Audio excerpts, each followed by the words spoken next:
यानी Balochistan liberation army के हाल ही में जो हमले हुए हैं उन्होंने पाकिस्तान में हलचल मचा दी है, जहां पाकिस्तानी सेना कमजोर पड़ी है और बीएलए अपनी लड़ाई की मजबूती तेज कर रहा है। हमलों के बाद पाकिस्तान अभी चिंता में है और साथ ही उसको एक टेंशन और है, वो है चीनी प्रोजेक्ट। पाकिस्तान चीनी project, China Pakistan economic corridor CPEC के प्रोजेक्ट्स को लेकर भी भारी फिक्र में है।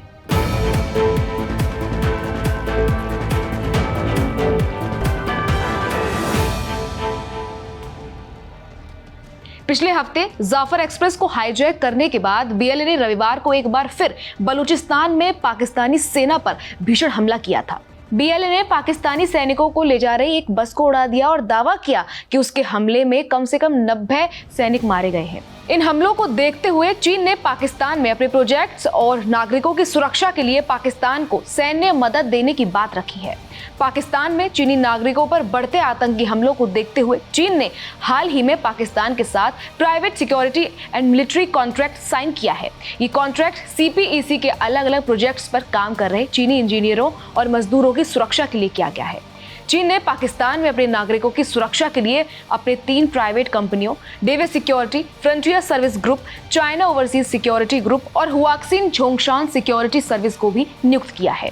बीएलए के हालिया हमलों के साथ साथ हाल के सालों में पाकिस्तान में चीनी नागरिकों पर भी कई हमले हुए हैं। अभी जो हमला हुआ है वो 6 अक्टूबर को हुआ, जब बीएलए के एक आत्मघाती हमलावर के बम विस्फोट में 2 चीनी नागरिक मारे गए थे, जिसके बाद पाकिस्तान में चीनी नागरिकों और प्रोजेक्ट्स को लेकर चिंता में आ गए हैं। कुछ खुफिया रिपोर्टों से एक हिंट ये भी मिली है कि चीन CPEC प्रोजेक्ट्स में शामिल अपने नागरिकों की सुरक्षा के लिए पाकिस्तान में अपने सैनिकों को तैनात कर सकता है। चीन के कहने पर पाकिस्तान ने अपना रक्षा बजट सुरक्षा बढ़ाया, जिस पर चीन की चिंताओं को देखते हुए पाकिस्तान की सरकार ने अपने रक्षा खर्च में काफी बढ़ोतरी की है। आपको बता दें, अगस्त 2024 में पाकिस्तान ने अपना रक्षा बजट बढ़ाकर 2.1 खरब रुपया कर दिया, जिसमें ऑपरेशन अज़्म-ए-इस्तिकाम के लिए 60 अरब रुपए बांटे थे। और अभी चीनी सरकार के कहने पर पाकिस्तान ने CPEC के 2 प्रोजेक्ट्स पर काम कर रहे चीनी नागरिकों और संपत्तियों की सुरक्षा के लिए अलग 90 अरब रुपए को मंजूरी दी। साथ ही पाकिस्तान की आर्थिक समन्वय समिति यानी ECC ने 45 अरब रुपए के ग्रांट को मंजूरी दी है, जिसमें से 35.4 अरब रुपए सेना को और 9.5 अरब रुपए नौसेना को दिए जाएंगे। अब चीन को बेहतर सुरक्षा जिसके लिए पाकिस्तान पर दबाव डाल रहा है, जिसके चलते उसने CPEC पर काम कर रहे अपने नागरिकों की सुरक्षा के लिए पाकिस्तान के साथ एक संयुक्त सुरक्षा कंपनी बनाने का प्रस्ताव दिया है। दरअसल बीएलए बलूचिस्तान में चीन की बढ़ती मौजूदगी के खिलाफ लड़ रहा है और चीनी प्रोजेक्ट्स को निशाना बना रहा है।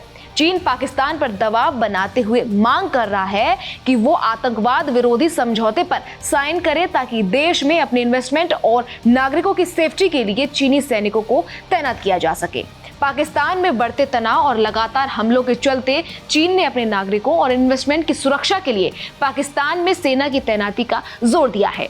रिपोर्ट्स की माने तो दोनों देश चीन की बढ़ती सुरक्षा चिंताओं को दूर करने के लिए जल्द ही आतंकवाद रोधी सहयोग समझौते पर हस्ताक्षर कर सकते हैं। प्रेजेंट में लगभग 30,000 चीनी नागरिक पाकिस्तान में अलग अलग CPEC प्रोजेक्ट्स पर काम कर रहे हैं। इनमें इंजीनियर, टेक्नीशियन, श्रमिक और देश भर में इंफ्रास्ट्रक्चर, ऊर्जा डेवलपमेंट प्रोजेक्ट से जुड़े बाकी लोग जुड़े हुए हैं। दरअसल बलूच विद्रोही सिर्फ पाकिस्तान से आजादी की मांग नहीं कर रहे, बल्कि वो अपनी जमीन पर चीनी प्रोजेक्ट्स का भी विरोध कर रहे हैं।